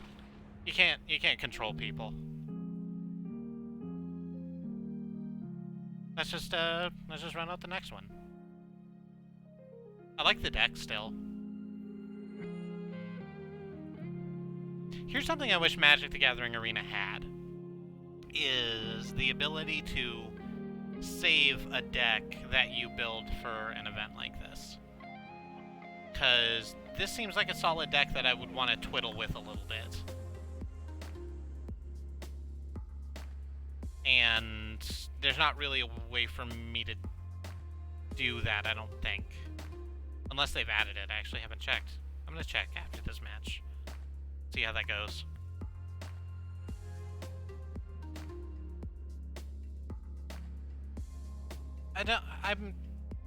I get upset at people who play Magic the Gathering in this way. I don't necessarily think it makes them a garbage person. They're playing the game to win like everyone else is. This is a valid strategy. It is absolutely miserable for the person they're playing against, but they don't care about that.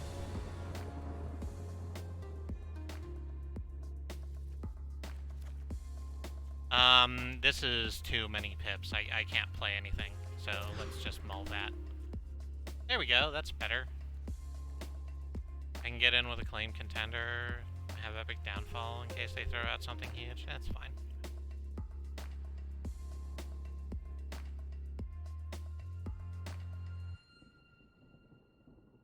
Yeah, like the just shut down all of your creatures and then bleed you slowly of cards over the course of 16 rounds isn't fun. No one enjoys playing against that deck. So you probably wouldn't like hearing about my deck that combos Stasis with Chronotog of an Obelisk of Undoing. I might be interested in hearing about it in a kind of like educational sense, but don't ever play that deck against me, because that's an awful thing for you to do. Throw a claim contender out there.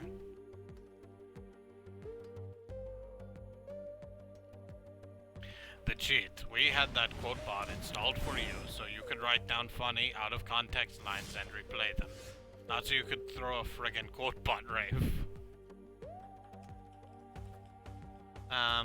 That doesn't work on that. Let's play Witch's Cottage, I guess. There's no good reason not to. Epic Downfall doesn't have a target.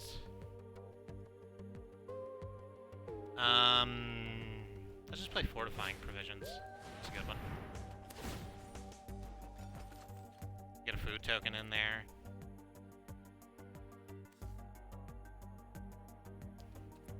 I could swing in and kill one of your things, but then you would have a creature and I wouldn't. I don't feel like that.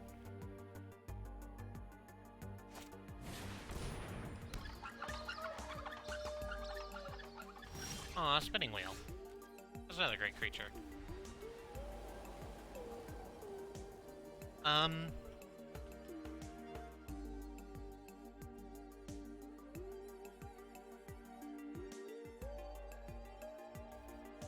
Trying to figure out if I want to do this or... Yeah, I do. Let's get you to discard a couple cards. I don't have anything else I can do, really. I would like to wait for another Plains to play Arden Veil Paladin so I can get the Adamant trigger.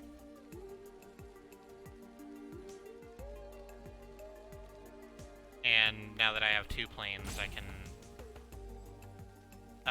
play Gift to the Fae on Acclaimed Contender and then bring out Fairy Guide Mother, so I can just bop in for 5 and then have a 1/1 flyer. But that's for next turn. I don't want to attack right now.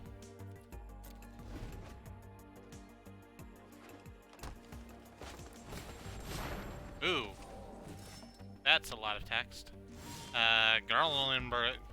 Garen Break Paladin can't be blocked by creatures with power 2 or less. Yee.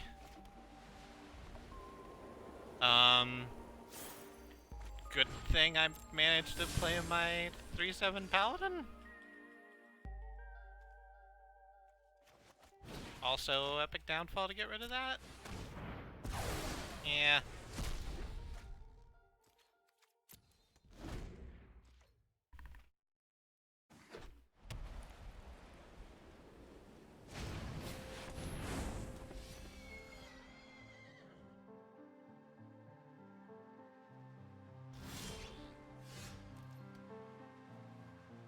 Kids my age at least know what the heck a Trogdor even be. People still know about Homestar Runner, sort of.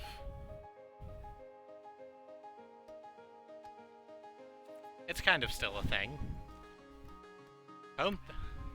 Homestar10.net. It's kind of still a thing.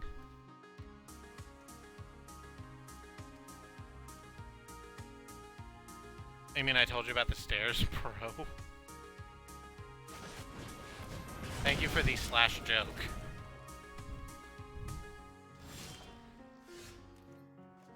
Let's do this. We'll put Arden Veil Paladin out there. And we just play it for the Guide Mother. Very short adventure the Guide Mother went on.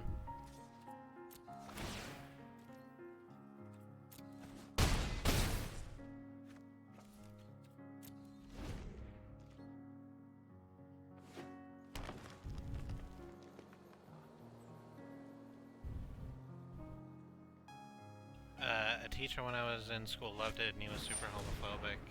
Nobody else I knew watched it, so I just think of that. Oh, that sucks. Wait, which Sweet Bro and Hella Jeff or the Homestar Runner? Oh, that sucks.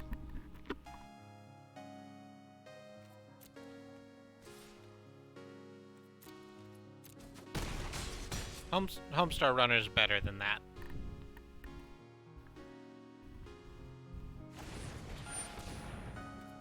Oh, there's your other unicorn.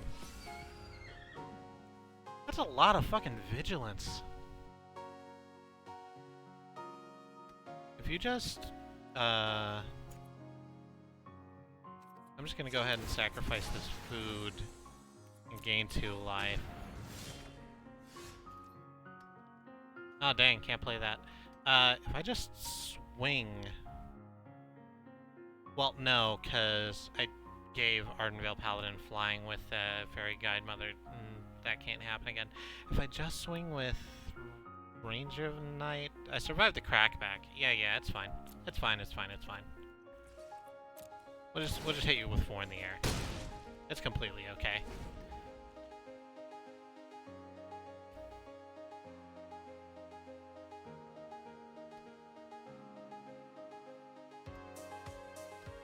Yeah, it sucks when a thing is ruined for you, not necessarily because of itself, but because of the shitty people surrounding it.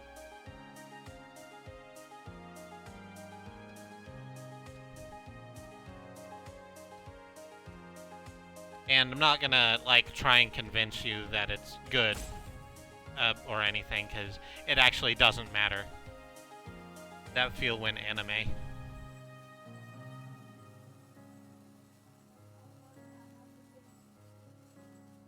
Few jokes that slipped through that were shitty got removed from the YouTube version instead of the thing most content creators do, which seems to be to double down on the bullshit. Ooh. Well, thank God I drew this. I think there was literally no other card in my deck that was gonna make that work.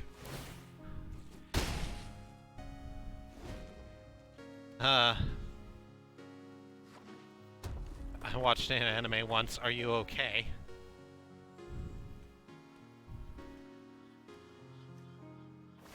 Anime is... Oh, shit. I didn't... Oh, no. Spinning wheel. Ah, shit. That's very good. Ah, that's unfortunate. Yeah, well. That was real close. So that's the sealed, I guess. I was kind of hoping I could, earn enough to chain into a second one, but I guess I'm gonna... I don't have a lot to do. I suppose I'm just gonna crack these packs, and then I'm gonna call the stream for the day. So, I don't know. We got 4 packs. Let's see what's in there. Anything... brilliant. Improbable Alliance. Can make some fairy tokens. Glass casket, which sends people to the Shadow Realm until you break the glass casket. Barrow Witches. Turn target knight from your graveyard to your hand. Seems good. Reeve Soul. Another Foreboding Fruit. What's the rare? Doom Foretold. At the beginning of each player's upkeep, that player sacrifices a non-land, non-token permanent. If that player can't, they discard a card, lose 2 life, you draw a card, you gain 2 life, you create a 2/2 White Knight creature token with Vigilance, then you sacrifice Doom Foretold.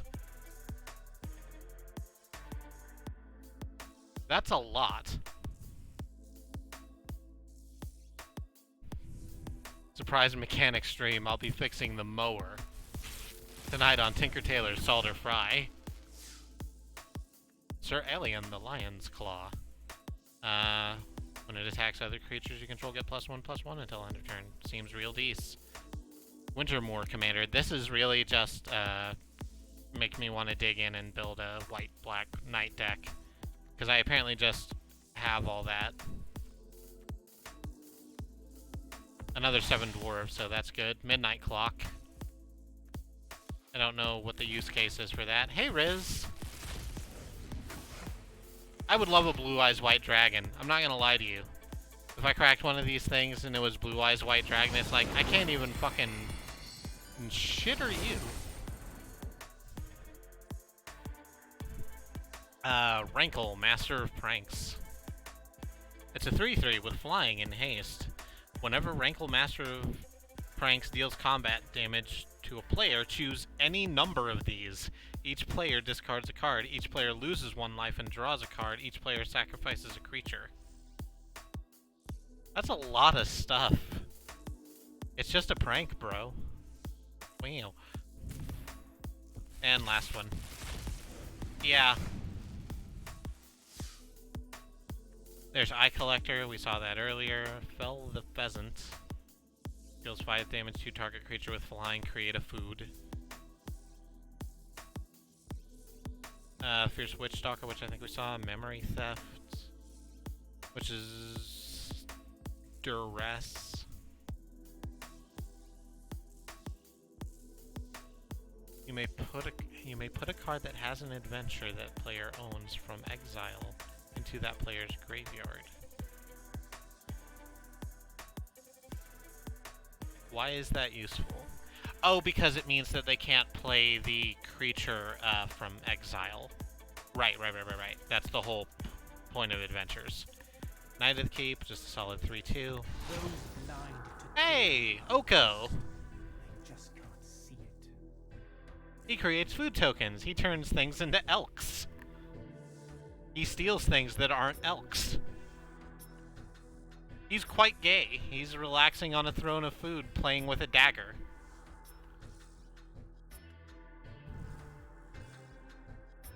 Good guy, Oko. Loves elk.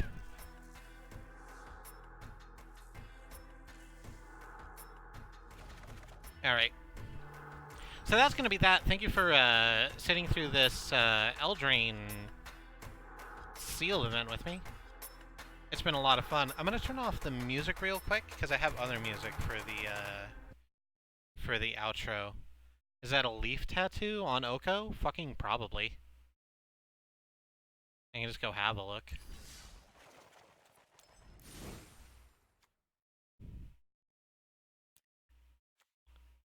No, that's just a regular leaf that's sitting on his 28 pack.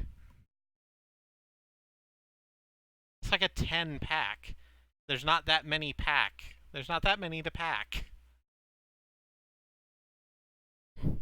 Abs for miles. Eldraine, Spanish for the drain. Alright, so let's go to the outro screen. Hello. Here we are on the outro screen. I keep meaning to change this and do some update for the art, but yeah, we'll deal with it. Thanks for streaming. It's really awesome to actually hear you while you play MTG. It's usually a Saturday silent stream. Yeah. I like talking during Magic streams. It's actually a lot of fun. I think I might start doing it more when I have an excuse like I had for this one, where it's the first time I'm playing with the Eldraine cards, so I can like actually have a conversation about the thing. But this has been all for me. Thank you so much for joining us. I'm sorry it was a slightly shorter one. We'll get back to it eventually. I've been Kristie, one of 5 people who stream on this channel, along with my wife Katie, who's been in the chat with us, and her sisters Annie and Alice and Sue. We stream pretty much every day here, except Saturdays, so if you follow us, you can see all of those wonderful streams. Let me run down our schedule for the next week so you know what you're getting into. Tomorrow is Monday. Sue is playing a video game. Roundabout, yes, Roundabout. The limo spinning FMV, the big gay spinning limousine game. It's fantastic. With Justin McElroy as the narrator, which is information I'm just now receiving. After that is Tuesday. Andrea will be... Alright, there's no stream Tuesday because it's our anniversary and Katie and I are going to go out and do fun stuff and everyone else is going to be celebrating with us. So Tuesday is going to be a blank day. Wednesday is the return of our Community Day streams. We're going to be playing some Starbound. Annie made a really cool frame for the Starbound stream. I can't wait for you to see that. You have if you were in the other day. But it's going to be so much fun playing with friends, just like it always is, which is what our community stream is for. After that is Thursday. Alice is going to be continuing with Batman The Enemy Within. She's on episode 2. The Joker is ecstatic about Batman's actions. They're going to be the best friends. It's going to be real weird. Also, Lucius Fox kid hates Bruce Wayne, and that sucks. It's gonna be a lot of fun. Batman's always fun. The Joker's always fun. This is a particularly very good Joker. I'm certain it's better than Joaquin Phoenix's, because Joaquin Phoenix is what Joaquin Phoenix is. Friday is going to be Katie, who's going to be continuing with Killer 7, which she's nearing the end of. You have 1 or 2 more streams of that, I think. She's saying she thinks there's 2 more streams left. But it's nearing the end. It's gonna be a fuck of a thing. I don't know anything about what's going to happen at the end of Killer 7, but everything else about Killer 7 has been a fuck of a thing, so of course this is going to be as well. Tune in for that. Saturday, there's no streams because there's usually not a stream on Saturdays. Sunday, I'll loop back around to me, where I'm going to be playing Darkest Dungeon, which is something that's going to continue. I'm going to be playing Darkest Dungeon all through the month of Dunge-tober, the corporately mandated spooky month. So stop in, get a character named after you, see them take in a massive amounts of stress and die ignobly in a chamber somewhere. That's what I promise you. I can't wait for the end where everything will finally make sense and I'll understand the story in Killer 7. Oh, probably not. And I think that's everything. If you wanted to support us monetarily, you can do what Jamie did, although you don't have to do it to the degree Jamie did, and drop some bits on us. We very much appreciate that. Or subscribe. You get a cool truck emote. You should also follow our friends. You should follow Xenon Fiber at Xenon Fiber. You should follow at Andemonium in the land of the Rising Sun, and at Riz Plays Games, who's going live now with some Neverwinter. So I'm gonna host Riz, or raid Riz, I think, if he's on already. And that's gonna be it from me. Thank you all for stopping by, and until I see you next time, stay safe. How do we do this? /raid.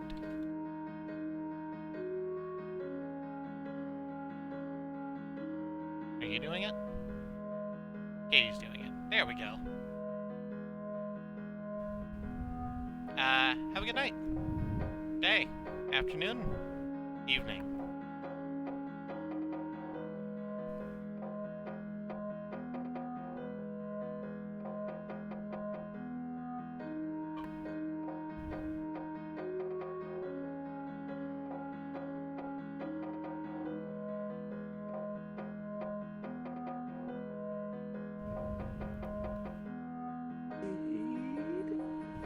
Is that what's happening? Is that the thing that's happening right now? I'm getting raided? I'm getting raided by the...